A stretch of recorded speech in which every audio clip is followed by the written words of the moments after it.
Bonjour à tous et bienvenue dans cette nouvelle vidéo de développement Laravel. Aujourd'hui, on va parler de la sécurisation de notre webhook.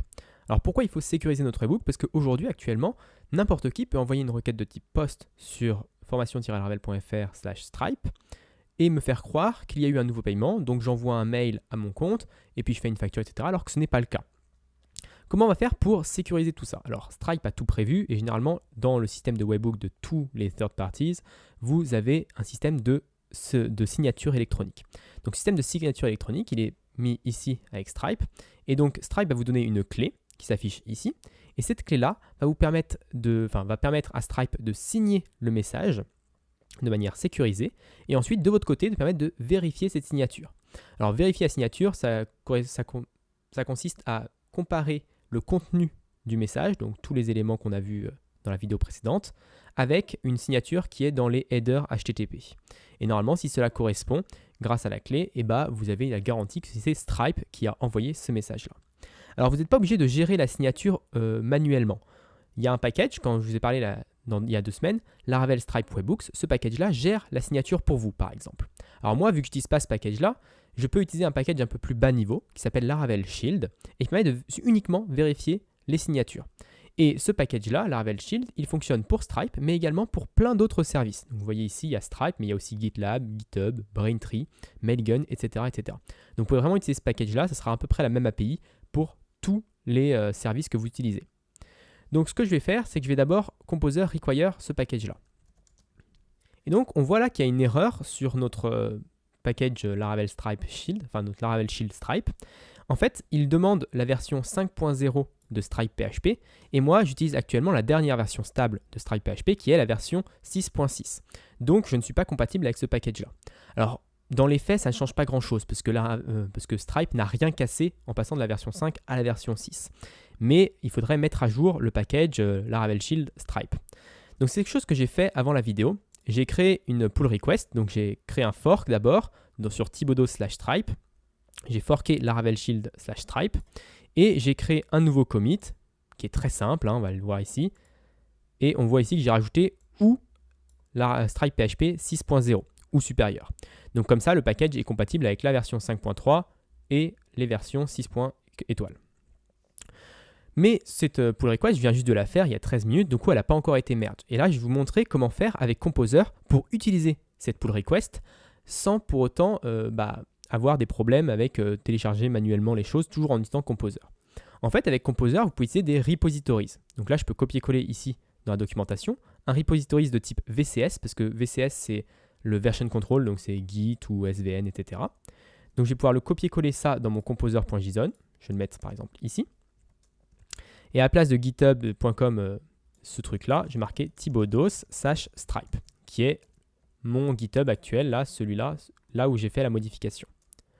Ensuite, on va pouvoir inclure à la main dans le require, ici, Laravel Shield/stripe. Et on ne va pas require une version spécifique, on va require dev-le nom de ma branche. Alors le nom de ma branche, il est mis ici, on ne le voit pas forcément, mais ici, update stripe dependency. Donc il faut mettre dev- devant et ensuite on met le nom de notre branche. Comme ça, on récupère cette branche-là en particulier. Donc une fois que c'est fait, je peux juste faire un composer update. Et si j'ai pas fait d'erreur, j'ai dû mettre une virgule en trop. Tac, tac, tac. J'ai une virgule ici, ligne 20, qui pose problème. Donc si j'enlève cette virgule-là et que je refais composer update, normalement, tout devrait fonctionner. Donc on voit ici qu'il y a eu quelques petites mises à jour en plus, parce que j'ai fait un composer update, donc il y a pas mal de petites versions. Laravel a été mis à jour de 5.6.9 à 5.6.17. Donc voilà, il y a quelques petites mises à jour que je n'avais pas faites. Mais à la fin, on voit les deux nouveaux packages, donc Laravel Shield/Shield, qui est le package de base, et ensuite Laravel Shield/Stripe, qui est bien la version que j'ai faite moi, donc mon commit sur ma branche. Donc maintenant, on va pouvoir utiliser ce package. Comment on utilise ce package? Si je reviens sur Laravel Shield, il faut d'abord modifier le config/shield.php. Alors on n'a pas de config/shield.php par défaut dans Laravel, donc il faudrait le créer. Heureusement, si on revient sur le package de base, donc l'overview de base, il nous explique qu'avec cette commande-là, vendor publish tag config, ça nous permet de publier ce shield.php dans notre config. Donc je vais écrire cette commande et on voit que Laravel nous dit qu'il a copié le fichier de config de base de Laravel Shield dans /config/shield. Donc si on va voir /config/shield, ici, on voit qu'on a un tableau vide avec des services qui est vide également. Maintenant, si je reviens sur Stripe, dans ce Services, on doit rajouter le service Stripe. Donc, je vais copier-coller l'exemple qu'il nous donne et on va regarder les modifications qu'il faut faire. Donc, tout d'abord, le driver, ça va être shield stripe, stripe class. Donc, ça me va parfaitement. Les options, on a notre secret. Donc, le secret, c'est celui qu'on avait sur notre dashboard Stripe. Donc, je ne vais pas mettre directement ici. Je vais mettre une variable d'environnement. Je vais l'appeler par exemple Stripe Signing Secret.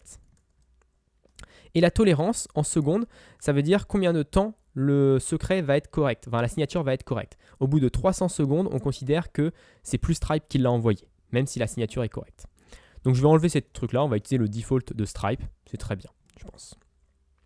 Maintenant, on a besoin de mettre en place notre environnement ici, Stripe Signing Secret. Alors, la première chose à faire, toujours quand on rajoute une variable d'environnement, c'est d'aller dans notre .env.example. Et je ne sais pas si je l'ai fait, et d'ailleurs, je ne l'ai pas fait avant, c'est pas bien. Et de mettre ici, rajouter notre Stripe Signing Secret dans notre .env.example. C'est très important pour quand on met en prod ou quand quelqu'un réinstalle une application, de savoir quelles sont les variables d'environnement dont il a besoin. Parce que ce fichier-là, je vous le rappelle, est sur Git. Donc les gens, ils vont le récupérer, donc ils vont pouvoir savoir ce qui est nécessaire. D'ailleurs, on pourrait enlever le pusher app, tout ça qu'on n'utilise pas. Mail, on utilise. Redis, on n'utilise pas. Donc il y a ce genre de choses qu'on pourrait nettoyer un petit peu. Bon, je ne vais pas le faire maintenant, mais voilà. Et ensuite, ici, dans le .env classique, je vais mettre Stripe Signing Secret. Ici, je vais mettre 1 égal et je vais copier ce qu'il y avait dans mon dashboard, donc cette chaîne de caractères-là. Donc là, j'enregistre. Après avoir modifié notre .env, il faut toujours penser à redémarrer notre serveur web. Donc je vais retourner ici dans le public PHP Artisan Serve, le quitter, le redémarrer, ça suffit. Et maintenant, si je reviens ici que je send un test webhook, si on n'a pas fait d'erreur, normalement, tout devrait fonctionner comme auparavant, sauf que notre chose serait sécurisée. Alors on voit c'est sécurisé, mais j'ai oublié un petit truc qui est très important, c'est que dans la documentation ici, on a oublié d'activer le middleware. Donc forcément ça fonctionne, mais c'est normal, on n'avait encore rien activé, on n'a pas encore activé la sécurité. Donc pas oublier de tout lire la documentation. Donc je vais rajouter le root middleware shield stripe. Donc ça le rajoute dans le .env, root web, dans le .env, dans le root web, et je vais le rajouter ici, avant mon post. Donc je vais rajouter le middleware shield de .stripe et ensuite je vais dire que c'est la route post/stripe sur Stripe Webhook Controller. Donc maintenant ce middleware là sera autorisé, enfin sera activé sur cette route là. Donc si maintenant je relance un test webhook, tout fonctionne maintenant, mais là cette fois-ci c'est sécurisé. Et on va d'ailleurs le tester, on se serait rendu compte parce qu'on va quand même tester d'envoyer quelque chose avec un webhook incorrect, c'est quand même important de tester aussi l'autre cas. Donc pour faire ça, je vais aller dans mon .env, je vais enlever le O qui est à la fin de la signature, donc les deux signatures ne matchent plus, donc ça veut dire qu'il y a un problème de signature, donc a priori ça devrait être rejeté. Même chose, j'ai modifié mon .env, donc je vais redémarrer mon PHP Artisan Serve, et je vais relancer mon test webhook, et normalement on a une erreur, et c'est bien le cas. Donc on a un test webhook error 400, bad request, parce que le middleware a stoppé immédiatement notre webhook parce que la signature n'était pas correcte. Donc voilà pour cette vidéo, j'espère qu'elle vous aura plu. Si elle vous a plu, n'hésitez pas à la partager et à vous abonner. Et moi je vous donne rendez-vous la semaine prochaine pour une autre vidéo de développement Laravel.